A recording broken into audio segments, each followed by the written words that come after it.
The Off-Campus Student Association said they wanted to put the whistles on wrist lanyards because it's harder for an attacker to remove a whistle from your wrist than from around your neck. But what about the students without these safety whistles? Each meal plan will increase by $50 in order to make up for the rising price of delivering food onto campus. Here's what they told me about their campaign and what direction they would like to take student government. Right now, a car could easily cross over the center median into oncoming traffic, but the installation of these cable barriers should prevent that. You mentioned earlier about the blue phones on campus. How exactly do those work? Hello, and welcome to SJB News. I'm Jenny Colton. And I'm Brandon Hart.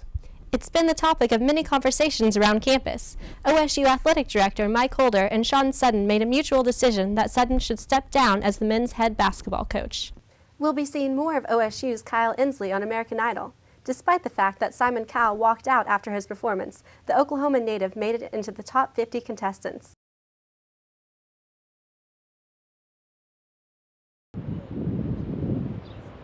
They say April showers bring May flowers, but for some Stillwater residents, last week's showers only brought flooding problems.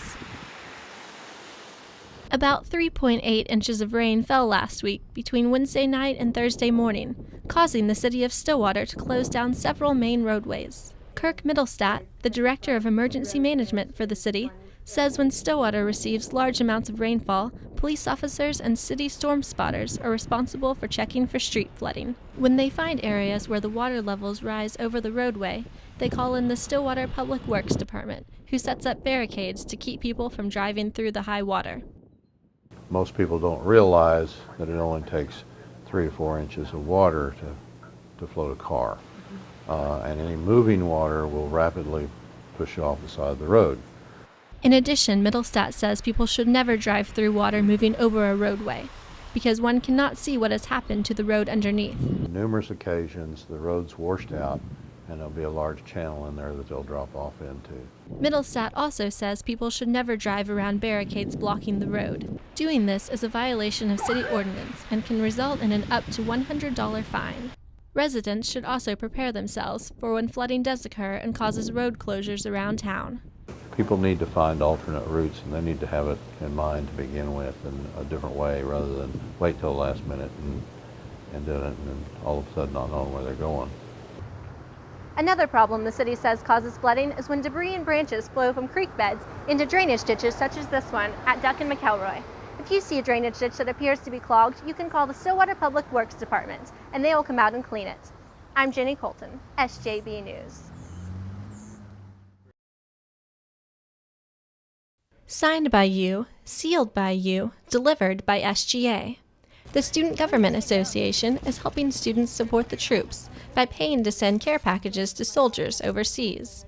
Ag Communications senior Whitney Danker approached SGA about starting the project because the war is something that hits close to home for her family. My cousin is about to leave. He's my age, and he's about to leave for Iraq. And it was just an idea of, man, wouldn't it be great if people who had families and friends over in Iraq could send packages for free over there. Students wanting to send a care package can bring the items they want to send to the organization's table on library lawn, or they can create a care package from the supplies that SGA donated. SGA will provide the box, tape, and shipping label, and pay for the postage for the packages. Nutritional Sciences senior and president of the Nutritional Sciences Club, Gina Wallenberg, says when her organization heard about the project, the members decided to donate several packages to soldiers they know in Iraq.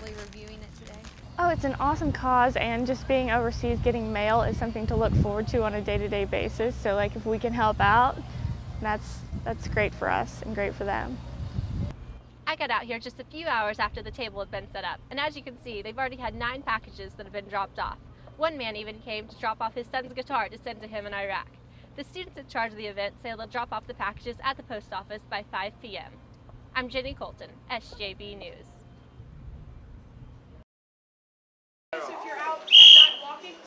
Although whistles may be fun for some students, for the Off-Campus Student Association, these whistles have a more serious purpose. After hearing about recent attacks in Stillwater, such as a rape at Boomer Lake in January, the organization decided it needed to do something to make students more aware of personal safety, and to teach them how to stay safe in dangerous situations. And we thought, wow, why don't we just hand out whistles? You know, they're loud.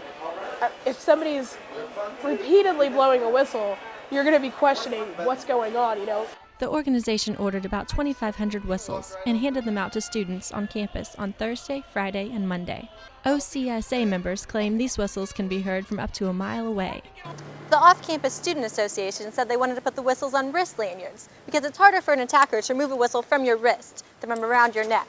But what about the students without these safety whistles? To further promote student safety, OSCA also held a personal safety seminar on Tuesday night.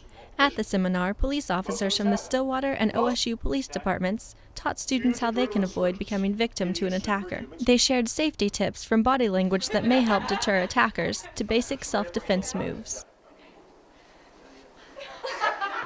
Amanda McWilliams, a chemistry senior and a member of OCSA, attended the safety seminar.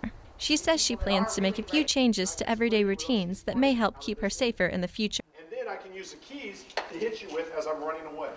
I usually do have my keys in my hand, but I think I'll start keeping my phone in my pocket. And like I said, if somebody's following me at night or something and I feel nervous, I'll go to Walmart. It's always open and there's a lot of people around, so. I'm Jenny Colton, SJB News.